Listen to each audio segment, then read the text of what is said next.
Bonjour Alain. Bonjour. Bonjour à tous. Donc aujourd'hui, je suis ravi de recevoir Alain Bécoulet, qui est le directeur général adjoint du projet ITER.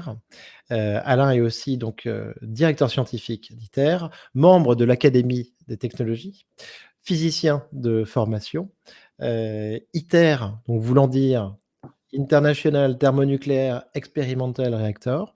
Donc, on va parler avec Alain et on en est ravi. Merci beaucoup, Alain, de venir sur ce 79e épisode de Comptoir IA. On va parler de la fusion nucléaire parce qu'on en parle beaucoup autour de l'intelligence artificielle. Et Alain, je pense qu'on a besoin de tes lumières sur le sujet. Bienvenue. Merci, avec plaisir. Je vais essayer de modestement contribuer à éclaircir un petit peu tout ça, oui. Génial. Alors, Alain, tout d'abord, qu'est-ce qui se passe selon toi dans l'IA générative? Est-ce que depuis 1 an et demi, on parle beaucoup de ça, depuis la sortie de ChatGPT? Est-ce que, comment est-ce que tu as vécu cette, révolution? Alors clairement, déjà en tant que chercheur, on n'est pas effrayé par les nouveautés, je tiens à le dire. On est même attiré par ça. Et en tant que chercheur dans des domaines relativement compliqués, relativement sophistiqués, avec énormément de relations, sciences, technologies, etc., je ne veux pas dire on l'utilise ou on l'utilisait déjà, ce genre d'approche, pas au niveau en particulier de génération de textes, de documents, mais clairement une intelligence dite artificielle qui va piloter, qui va nous aider à mélanger des informations, des bases de données extrêmement complexes, très très diverses, très mal gérées ou mal réparties à droite et à gauche. C'est clair qu'on a besoin d'une intelligence supplémentaire à l'intelligence humaine, pas tellement pour la remplacer, mais pour la coordonner, l'ordonner. Donc, Mmh. moi, quand je vois ce qui arrive, alors tu dis depuis 1 an et demi, je pense que c'est même un petit peu plus, mais l'évolution, finalement, des techniques artificielles, des techniques finalement software, je ne sais pas si c'est pas le mot qui va faire bondir les gens, mais peu importe. Euh, c'est pour des activités comme la nôtre quelque chose évidemment d'extrêmement attirant, d'extrêmement intéressant. On va revenir sur les différentes façons dont on imagine, dont on l'utilise déjà modestement, mais dont on imagine l'utiliser à l'avenir pour faire avancer des problématiques comme celle de la fusion. C'est clair que c'est à bras ouverts. Excellent. Et donc, bah, on va essayer de croiser un petit peu les 2 sujets, voir, si, l'IA peut aider, accélérer l'arrivée de la fusion nucléaire et inversement, si la fusion nucléaire, peut, permettre d'alimenter donc les data centers. On parle, du data center entre Microsoft et OpenAI à 100 milliards de dollars. Peut-être qu'on ira plus gros sur l'entraînement des futurs modèles. Il y a un moment, on va avoir besoin de sources d'énergie colossales, que ce soit donc pour l'entraînement, mais aussi pour, l'inférence de ces modèles d'intelligence artificielle. Donc ça va être super. Alain, tout d'abord, toi, est-ce que tu utilises un petit peu ChatGPT dans ton quotidien? Oui, Ou, d'autres LLM? très modestement, au sens personnel, très modestement. Ça peut aller de, je ne sais pas quoi, moi, effectivement, de poser une question, alors soit par curiosité, voire amusement, soit pour retrouver un ensemble un peu plus cohérent d'informations liées à une question générique générale. Je ne l'ai pas utilisé pour préparer cette interview, mais j'aurais pu. Voilà, c'est ce genre de choses. Donc, c'est une utilisation très, très basique. Par contre, effectivement, dans les activités scientifiques et techniques, on la voit apparaître de plus en plus.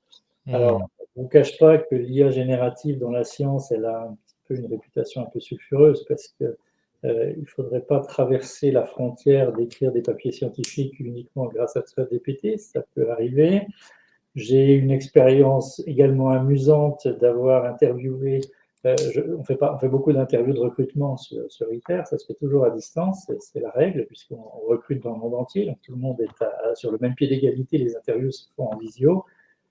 Je ne vous cache pas que j'ai une expérience récente où clairement un des candidats utilisait ChatGPT pour me répondre. C'était plus qu'évident. Et juste presque à ce niveau-là, heureusement, ChatGPT n'est pas encore à un niveau tel qu'on puisse pas, une intelligence normale ne puisse pas détecter que c'est utilisé, mais ça va venir. Et donc ça veut dire qu'il l'utilisait en direct, si tu veux? Il l'utilisait en direct avec un petit astuce, comme les interviews sont en anglais, que cette personne-là n'était pas anglophone Mmh mh. d'origine. Euh, il s'arrangeait pour dire est-ce que vous pouvez répéter la question une ou deux fois. Après, il attendait une dizaine de secondes en disant je réfléchis, et puis d'un seul coup, il se mettait à lire quelque chose. C'était vraiment très bien, sachant qu'en plus, ce qu'il lisait, c'était toujours des réponses à la question, mais des réponses génériques, générales. On a des questions qui sont en général très pointées sur quelle est votre expérience personnelle de ci, de ça. Évidemment, il n'y avait pas ce contenu-là. Il y avait des grandes phrases magnifiques qui satisfaisaient tout le monde. Excellent, très bon exemple, écoute. J'avais déjà vu un système comme ça, tu vois, qui était censé, piéger aussi un petit peu les intervieweurs et tu vois leur, juste à la voix en fait, proposer directement les réponses que tu n'as qu'à lire. Après c'est vrai qu'il y a ces aspects personnels, où si tu lui demandes, si tu vas un petit peu plus loin dans les questions, il faut Voilà, qu'il en repasse en général, mode, ChatGPT est encore relativement mauvais pour aller expliquer l'expérience personnelle de quelqu'un sur quelque chose. Mais bon, c'était flagrant, c'était même à la limite amusant, mais bon, enfin, voilà un tournant que, par exemple, je ne recommanderais pas de prendre. Voilà. Bien sûr, bien sûr, bien sûr.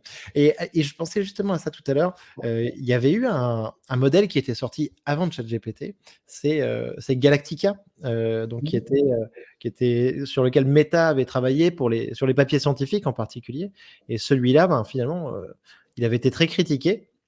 Mais c'est vrai que tout ce qui est, LBD, literature based discovery et les capacités de ces modèles sur, en effet, des quantités de données énormes que vous devez traiter, j'imagine, dans ce secteur de recherche de pointe, c'est c'est une nécessité, quoi. C'est Comme des aides effectivement à gérer des énormes bases de données, on en parlera peut-être tout à l'heure, des aides à détecter dans des énormes bases de données des événements que le commun des mortels, même scientifique, n'arriverait pas forcément à détecter, ça c'est formidable. Utiliser l'intelligence artificielle dans la publication pour nous aider à soit à assembler cette information, soit dans l'autre sens du côté éditeur pour détecter le fait que ça a été fait, on va dire, par un être humain et pas par quelqu'un d'autre, ça c'est très bien. Mais traverser cette frontière d'avoir des données d'un côté, un générateur de texte de l'autre, je presse sur le bouton et je bois un café, honnêtement, ça c'est pas c'est contre la démarche scientifique elle-même. OK, super.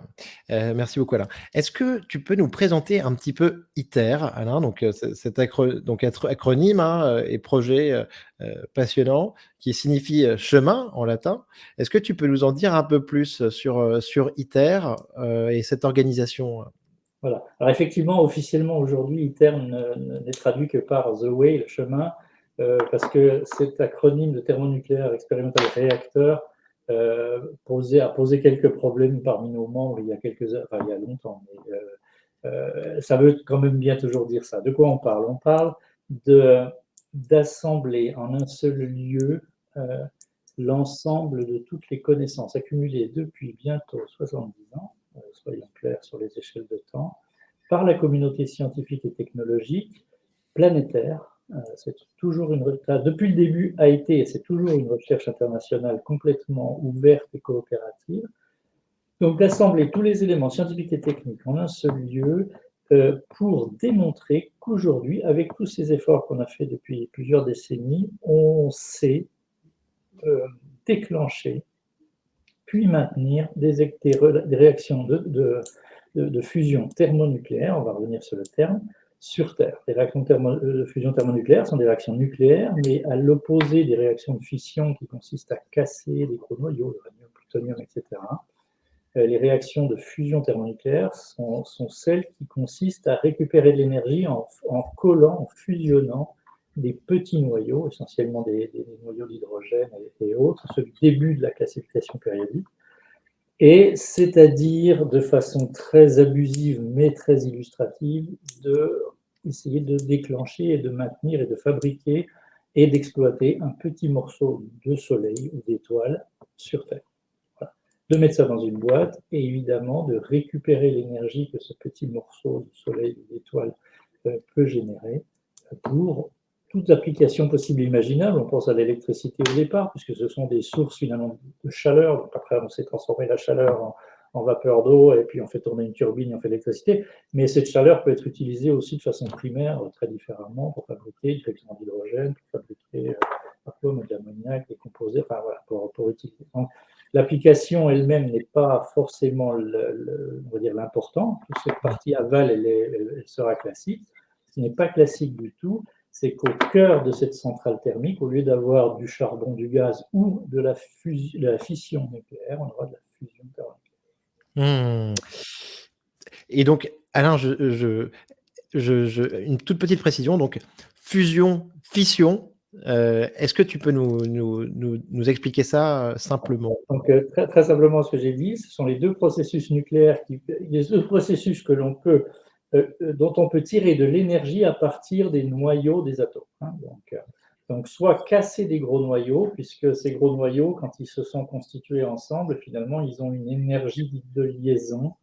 Et si je la casse et que je fabrique d'un très gros noyau de noyau moyen, je peux récupérer de l'énergie. Mais à l'inverse, ça c'est la fission, ça existe depuis maintenant presque 100 ans, ou du moins 80 ans, et ça fonctionne, et on a des réacteurs, et on a un programme électrogène de réacteurs de fission qui redémarre sur la planète entière. On en reviendra peut-être aux aspects d'environnement et de production d'énergie. Mais la fission... Oppenheimer? Oppenheimer? Oui, Oppenheimer, Lise Meitner, Albert Einstein, c'est tout ça.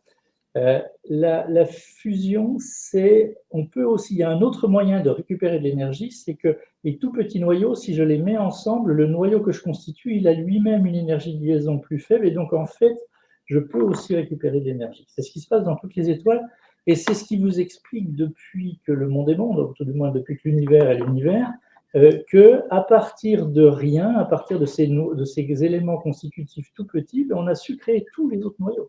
Tout a été fabriqué essentiellement par accrétion des uns sur les autres, par fusion. Hein, voilà. Donc, ITER, c'est d'essayer de dire, on a fait de la science, on a fait de l'expérience, on a fait de la technologie. Ce sont évidemment des animaux extrêmement complexes faisant appel à des très hautes technologies. Et aujourd'hui, on pense qu'on a toutes les briques pour pouvoir mettre tout ça ensemble et effectivement produire de l'énergie. Ce sera la démonstration, c'est ça qu'on demande à ITER. Et ITER est l'espèce de passage obligé, de moment paroxystique pour que cette recherche, qui est essentiellement une recherche publique aujourd'hui, mais mondiale mais publique, eh bien, elle démontre que, ok, c'est bon, c'est faisable, on a toutes les briques, ou on a chacune des briques, même si ensuite chaque brique peut encore être améliorée, mais on a tous les éléments pour mettre tout ça ensemble, on sait le faire. Et ensuite, l'étape suivante est évidemment de passer la main à l'industrie, au système, on va dire privé ou public-privé, qui vont, cette fois-ci, construire et exploiter des réacteurs comme ça. ITER n'a aucune vocation à être exploité. Il ne va pas fabriquer d'électricité avec, il ne va pas être couplé à un quelconque réseau. C'est la dernière étape avant de passer dans ce monde plus industriel. Très bien.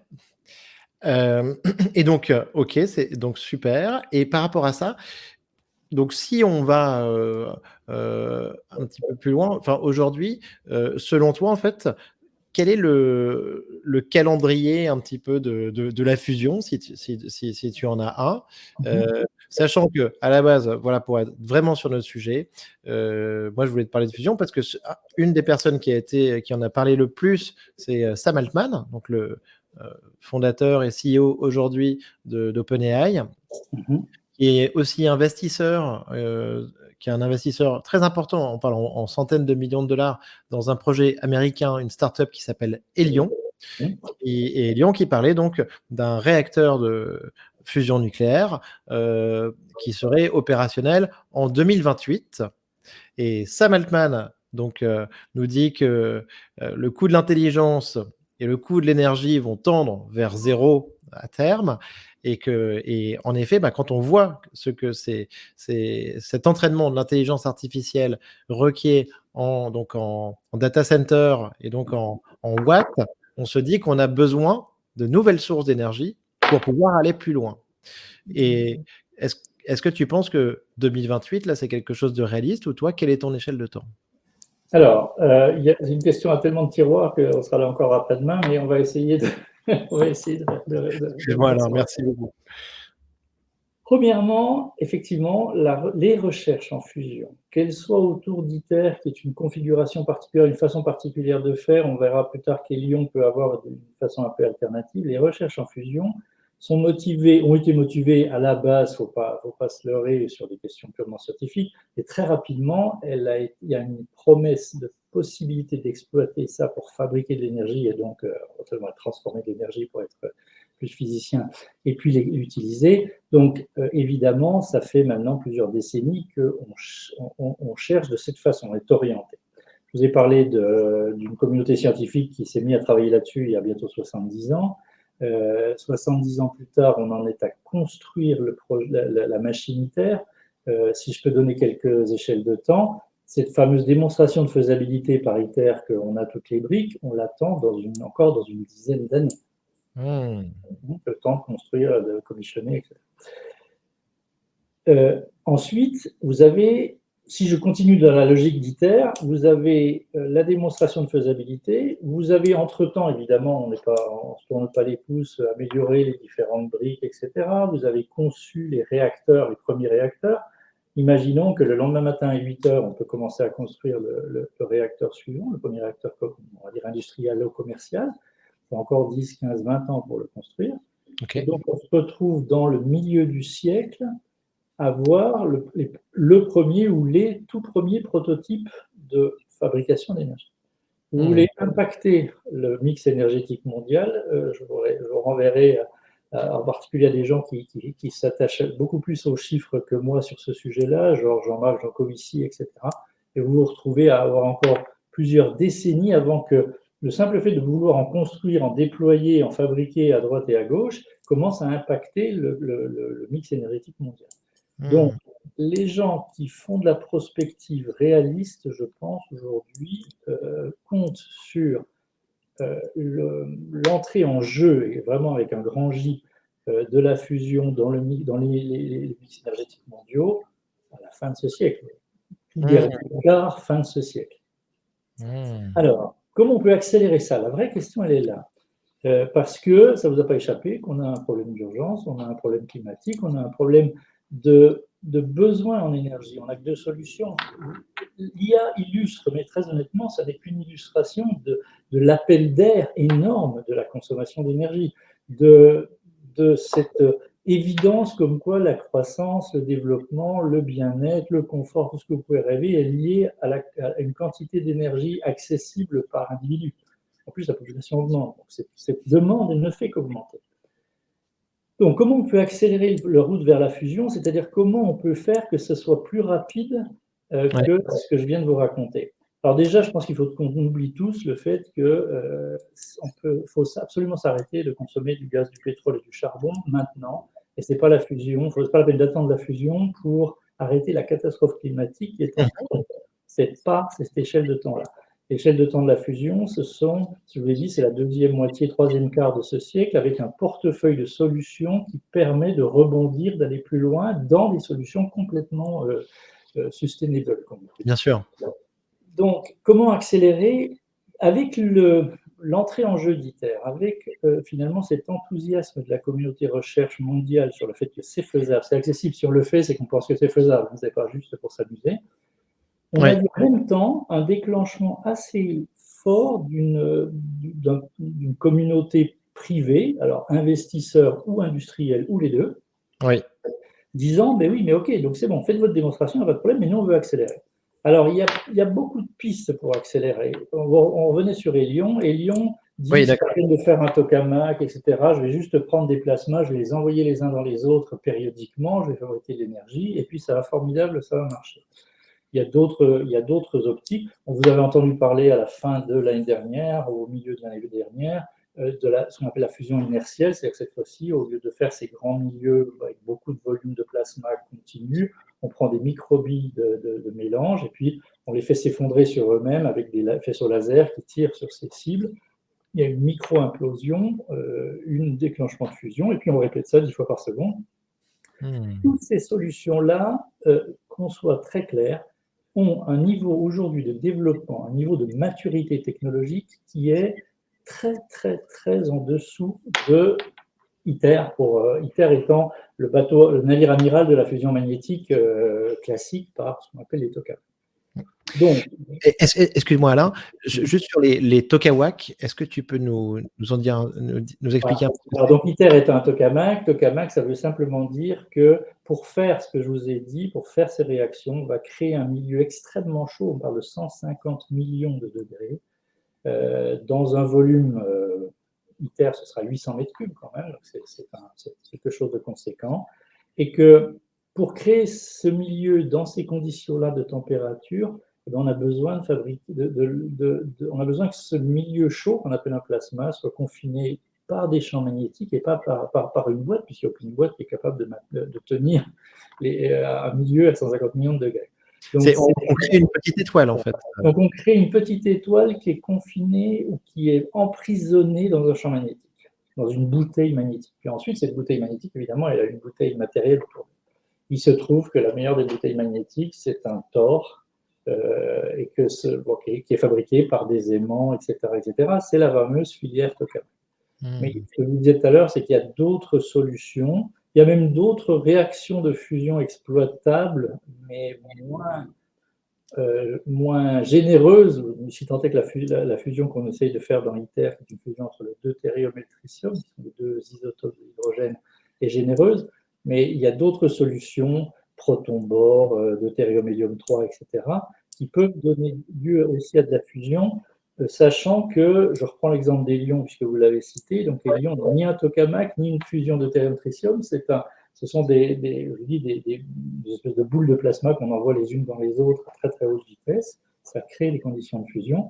Et en plus, on ambitionne de faire de la fusion deutérium-3 plutôt que deutérium-tritium.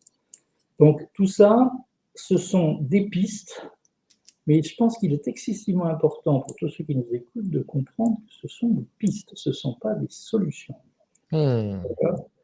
Et même ITER, c'est pour ça que je suis revenu tout au début sur le mot expérimental réacteur. On a même, nous, une coquetterie de dire qu'ITER est un réacteur. Un réacteur, c'est pas ça. Un réacteur, c'est quelque chose qui est couplé au réseau, qui lance de l'électricité, qui est fiable, qui est maintenable. On n'en est pas là, du tout, dans le technologique. Donc, pour revenir à tout ça, la potentialité, par contre, de fournir énormément d'énergie avec très peu de matière, avec des conditions de sûreté nucléaire très bonnes, puisqu'on ne fabrique pas de déchets nucléaires de longue vie, de haute activité, on n'a pas ce problème-là. Des solutions de sûreté nucléaire excellentes aussi au niveau de... Ce ne sont pas des réactions nucléaires en chaîne, c'est-à-dire que cet objet-là, si vous ne le maintenez pas en vie, il meurt et il s'arrête, c'est tout, il ne va pas exploser, il ne va rien faire. Donc, il y a énormément d'avantages à chercher la fusion, à la développer, c'est pas pour rien qu'on le fait, mais il y a cette énorme difficulté d'accéder à de la matière dans cet état-là, cette matière qui peut se mettre à fusionner. Voilà, donc le défi. Donc plusieurs pistes, etc., plusieurs solutions, des gens qui sont un peu en avance, un peu en retard, plusieurs solutions à investiguer. Voilà, donc c'est ça le monde de la fusion. Ce que je disais tout à l'heure, c'est un gros effort public international. ITER, c'est la moitié de la population mondiale et 80% de son produit intérieur brut qui a mis un effort coordonné pour faire ça. Et puis beaucoup d'initiatives privées, publiques-privées, qui essayent soit de se projeter sur le coup d'après, soit de trouver des alternatives. D'accord ? Toujours avec l'idée de, un, faire du business quand même, ne nous cachons pas derrière notre petit doigt, mais deux, d'accélérer le processus pour aller plus vite parce que le besoin existe. Donc un énorme projet, oui, donc une échelle de temps donc dont tu nous parles qui est quand même assez longue, mais que vous essayez d'accélérer. Et alors concrètement, comment est-ce que tu penses, comment est-ce que vous pensez pouvoir accélérer, cette échelle de temps dont tu nous as parlé tout à l'heure, 2050, hein, on a bien noté, ensuite fin du siècle, 2100 pour un déploiement? Alors soyons clairs, il y a des choses qu'on peut accélérer, des choses qu'on ne peut pas.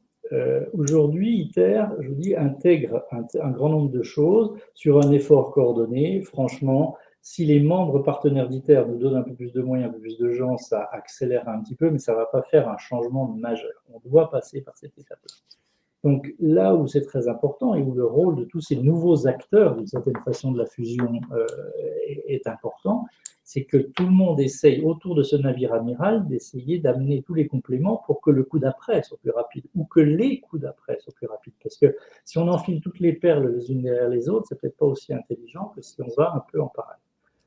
Pour faire ça, la communauté ITER, nos membres, plus l'Agence internationale de l'énergie atomique, ITER est un traité international hébergé par l'Agence internationale de l'énergie atomique, ont fait un énorme effort d'abord de communication, mais surtout de transfert d'informations, de savoir, de technologie en direction de tous ces gens-là.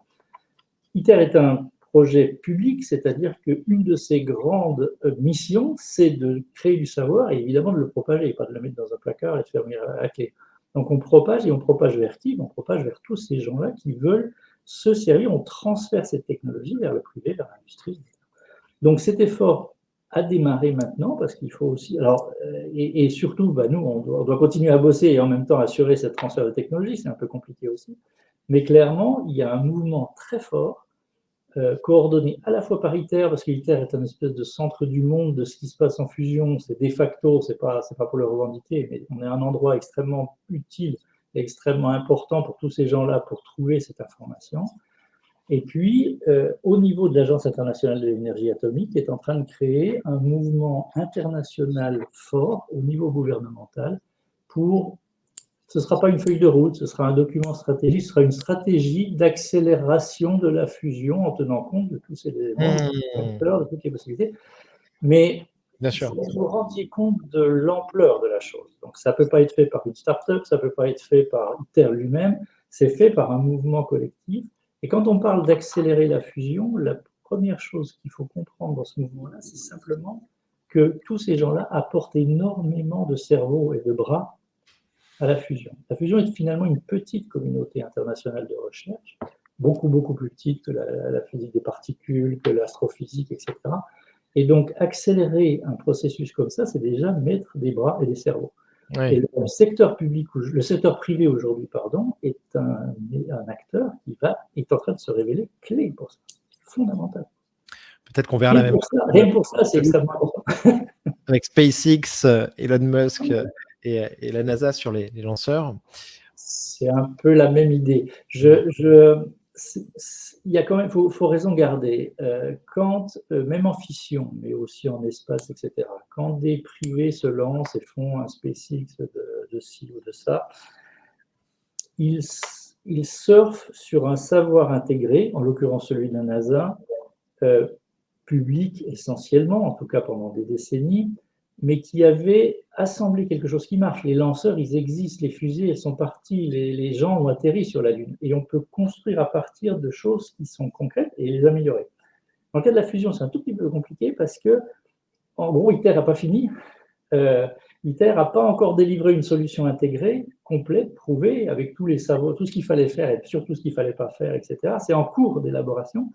Et donc, le lancement du secteur privé là-dessus, en fait, il faut comprendre aussi avec eux qu'ils prennent d'une certaine façon plus de risques que SpaceX pourrait prendre de risques en extrapolant ce que la NASA savait faire. Vous voyez ce que je veux dire? Donc, ils méritent aussi énormément qu'on les soutienne parce que c'est beaucoup plus risqué en fait. Parce qu'on commence à élaborer sur des solutions qui ne sont pas complètement terminées. Merci beaucoup Alain. Pour continuer un petit peu sur l'intelligence artificielle, donc aujourd'hui, j'en ai parlé en introduction, OpenAI et Microsoft ont annoncé un projet de data center à 100 milliards de dollars. Pour alimenter un data center d'une telle taille, sachant que les data centers traditionnels, grosso modo aujourd'hui, sont des data centers à 1 milliard de dollars, donc on est passé quand même sur l'échelle de fois 100. Ça va demander beaucoup d'énergie. Et on a même donc récemment, un jeune homme qui travaillait chez OpenAI, qui s'appelle Leopold Aschenbrenner, qui a parlé dans les années qui viennent, de data centers à 100 milliards de dollars, pour lesquels il faudrait 100 gigawatts pour les alimenter. Et alors ça, tu serais plus familier, Alain, avec moi que moi sur ces notions. 100 gigawatts, en imaginant un petit peu une course, une course aux armes sur l'intelligence artificielle entre les États-Unis, et la Chine. Mhm. Qu'est-ce que ça veut dire pour toi au niveau énergie quand je te parle comme ça de ces data centers à 100 milliards de Alors, dollars? beaucoup de choses déjà. 100 À gigawatts, c'est pas d'énergie, c'est de la puissance. On est en train de parler de la puissance qui énergise nos réseaux électriques en France. On parle de ce on genre de parle chiffre. voilà, Voilà. on parle de ça. C'est l'énergie que consomme un pays relativement développé. La puissance, en tout cas. Voilà. Ça, Donc, on c'est parle combien? de choses Combien? commensurables. Ouais, une Ça, centaine c'est de gigawatts, une c'est centaine de gigawatts. C'est donc l'énergie que consomme la la puissance, France. puissance, instantanément. L'énergie, c'est la puissance multipliée par le temps. Mais la puissance que consomme instantanément la population française dans son réseau électrique. Hein. Donc, c'est considérable. La deuxième réflexion, c'est que des centres comme ça, effectivement, en fait, il y a un problème avec tous ces centres de calcul.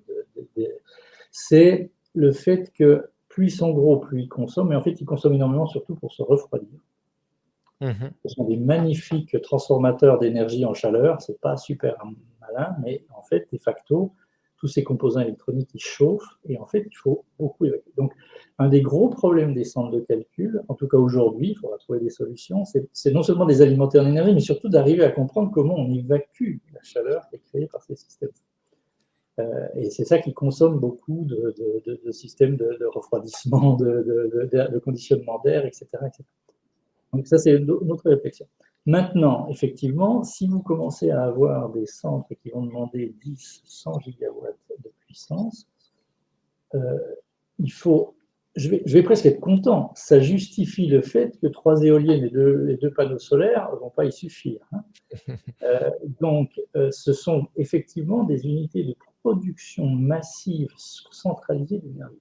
Mais aujourd'hui, un réacteur nucléaire standard, le plus gros soit-il, c'est quelques gigawatts. Donc, genre, même avec de la fission, il faudrait en aligner Quelques gigawatts. des nombres énormes. Si c'est vraiment 100 gigawatts qui est, voilà, qui est le dimensionnement de ces systèmes-là. Ça, Donc, c'est ce qu'on voit, hein, ce que tu dis, juste, par rapport à ça, c'est récemment, les GAFAM, dont Microsoft, mais il y a eu plusieurs projets comme ça, ont acheté des centrales nucléaires ouais. pour y accoler des data centers à proximité. Mais je ne sais pas si tu as vu le prix actuel d'une centrale nucléaire, tout inclus avec la sûreté nucléaire, etc. On est à plusieurs milliards d'euros, plutôt plus près de la dizaine, même au-dessus de la dizaine que d'unités, pour faire 2, 3 gigawatts. Donc on parle de... Il y a quelque chose qui va commencer aussi à poser un problème économique pour ces centres. Hein. Je ne sais pas comment ils vont résoudre ça. Alors la fusion, si la fusion est vendue, et je pense survendue dans ce cas comme ça, dans ce cas particulier, comme la solution, vous avez une unité, vous allez avoir 100 gigawatts et en plus ça ne va rien coûter. Je déteste cette idée que le savoir et l'énergie vont tendre vers zéro. J'aimerais bien, mais alors vraiment, alors là on ne parle plus de la fin du siècle, hein, on parle de la fin du millénaire peut-être, je ne sais pas. On est dans le délire, enfin on est dans l'extrapolation absolue. Donc il y a aussi un problème de modèle économique derrière. On est bien d'accord. Donc, tout ça est... Alors, si un projet à 100 ou 1000 milliards décide de mettre 50 ou 100 milliards de cet argent-là pour faire la R&D nécessaire pour créer des solutions énergétiques, je peux qu'applaudir de demain. Mais je reviens sur ce que Est-ce que l'intelligence artificielle, est un projet, tu vois, en tout cas, qui réussit à mobiliser suffisamment de capitaux? Est-ce qu'il peut apporter, suffisamment de choses, intéressantes, extraordinaires à la société pour qu'on mette Alors, autant de c'est capitaux et pas à moi de le dire, mais la question elle est complètement pertinente. En fait, la nature humaine est telle que si je mets 1 euro quelque part, c'est que j'en espère 2 en retour à un moment donné, d'accord, ou en tout cas plus qu'un. Donc effectivement, l'intelligence artificielle semble être suffisamment prometteuse, suffisamment attractive et suffisamment utile et utilisable à plein d'endroits pour être un bien économique à développer, à échanger, voilà. Ça c'est clair. Donc le drive, il est probablement déjà là. L'intelligence artificielle a déjà démontré sa valeur au sens vraiment économique et activité du terme.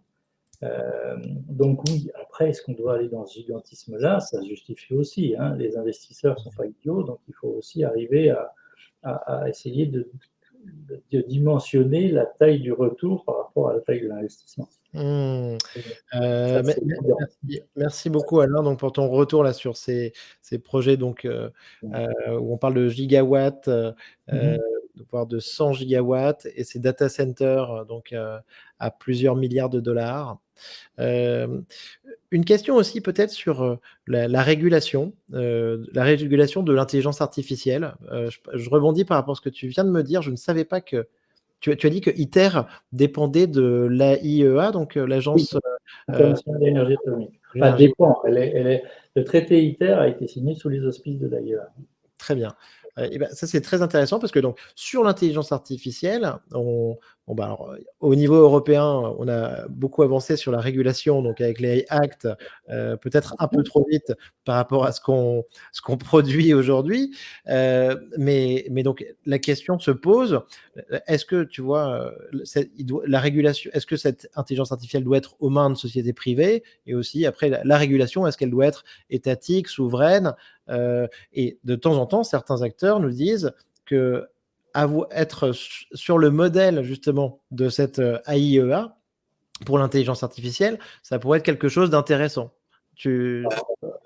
Il est clair que l'agence elle-même a déjà, je ne sais plus combien, presque 80 ans. C'est une entité qui Et a, elle semble fonctionner, elle semble fonctionner en tout cas. qui a assuré jusqu'ici la pérennité, les échanges d'informations, la sûreté d'une certaine façon, pas simplement au sens de la régulation, il y a les inspecteurs, etc., mais au sens du partage du savoir sur des sujets qui sont par nature mondiaux. Quand ça explose à Fukushima, c'est pas que les Japonais qui sont embêtés, voilà, c'est tout le monde, d'accord. Donc toute l'énergie nucléaire, au-delà, j'oublie la partie militaire, l'énergie nucléaire civile, on la pense ensemble ou on ne peut pas la penser. C'est pas quelqu'un qui peut, ni d'ailleurs qui peut dire moi j'en fais pas et je suis tranquille, ou moi j'en fais et je me fiche des autres. Ces deux situations-là n'existent pas, c'est pas vrai.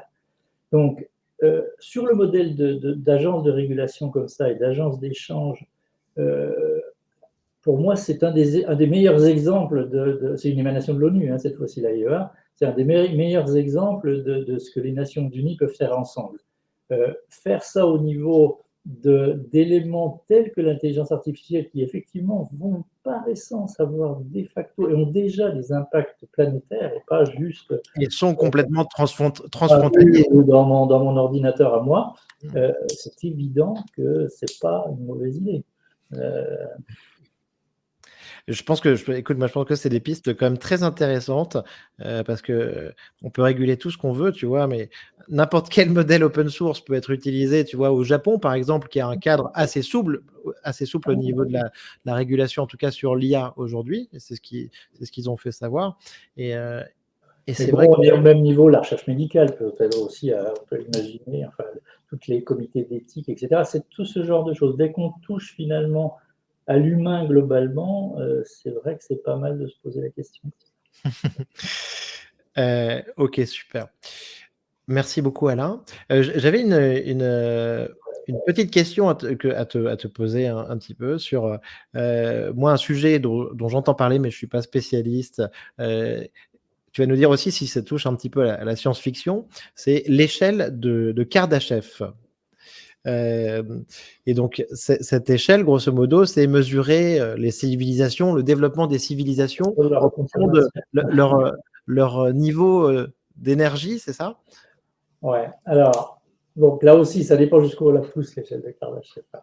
Il y a un truc évident, clair, documenté, depuis que le monde est monde, le progrès, le développement de l'humanité, du confort, etc., tout ce que vous pouvez rêver, du progrès est directement lié, pratiquement de façon linéaire, à la quantité d'énergie accessible par individu. On a commencé avec j'ai juste mes deux mains et je creuse et je plante, enfin, moi, je vais même cueillir et chasser, jusqu'au jour d'aujourd'hui où on estime que nos solutions, nos civilisations actuelles, en tout cas développées, utilise l'équivalent de l'énergie que 2 ou 300 personnes pour une personne. C'est-à-dire que c'est comme si j'avais 2 ou 300 esclaves qui travaillent en permanence pour moi pour faire tout ce que je ne vois pas que je suis en train de faire, de consommer, allumer la lumière, faire chauffer, etc., me déplacer. Donc, Tu dis chaque personne en gros, alors consomme. je n'ai plus pour à jour, mais on est à ce niveau-là. Chaque personne consomme l'équivalent de l'énergie mécanique que pourraient développer 200 personnes si elles étaient à son service. Ah, S'il n'y avait pas d'électricité, c'est une image pour qui est avoir, hyper claire et pour avoir hyper. le niveau de vie que j'ai aujourd'hui, je devrais avoir 200 esclaves, chacun. Et donc, comme on est 7 milliards, tu vois le calcul.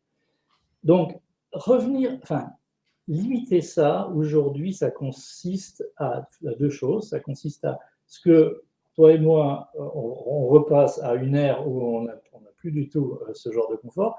Et les gens qui ne l'ont pas encore, on leur explique gentiment: ah, mais mon petit gars, c'est trop tard, il n'y en a pas pour toi. C'est une source de tension géopolitique absolument monumentale. C'est irréaliste, irréaliste.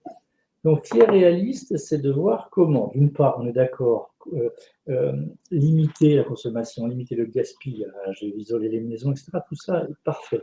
Mais quoi qu'il arrive, la population augmente, à moins qu'on fasse des choses que la morale réprouve. La population augmente, les besoins se développent, et donc c'est là qu'on retrouve ton échelle de Kardashev. C'est qu'après, alors quand c'est qu'on va consommer toute l'énergie de la planète, quand c'est qu'on va consommer toute l'énergie du système solaire, etc. Là, je pense qu'on va très loin, parce que c'est vraiment de la science-fiction, au sens où on voit très bien que ces systèmes ne sont pas purement comme ça, ils s'autorégulent aussi à un moment donné, etc. Pour d'autres critères. Mais clairement, on va dans cette direction-là.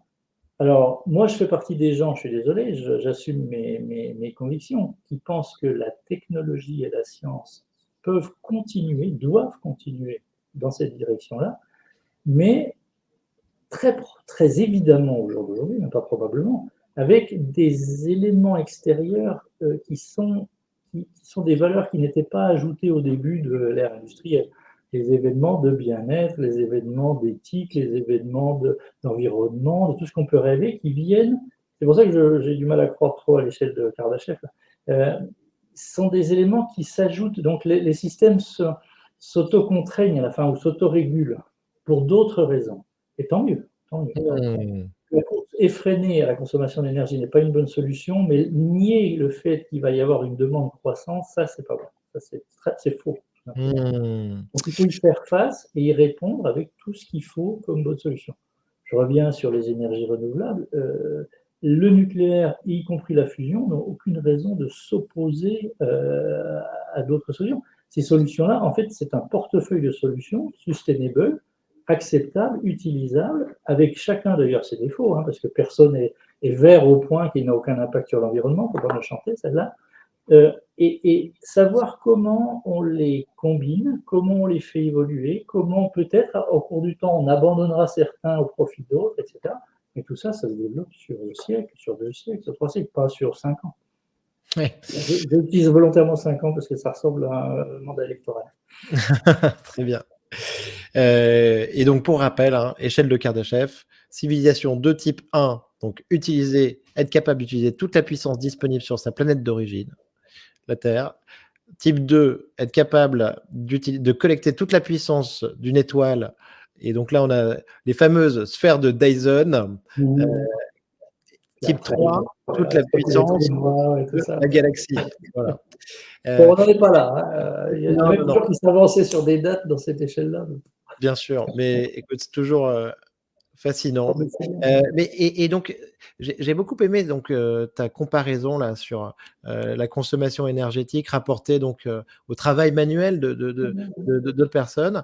Ça me fait penser à une phrase que j'ai déjà donnée sur ce podcast de Nate Friedman, donc un des cofondateurs de GitHub, qui nous disait avec l'intelligence artificielle, c'est comme si nous avions découvert un nouveau continent avec 100 milliards de travailleurs qui sont prêts à travailler pour nous pour quelques watts de puissance. Exact.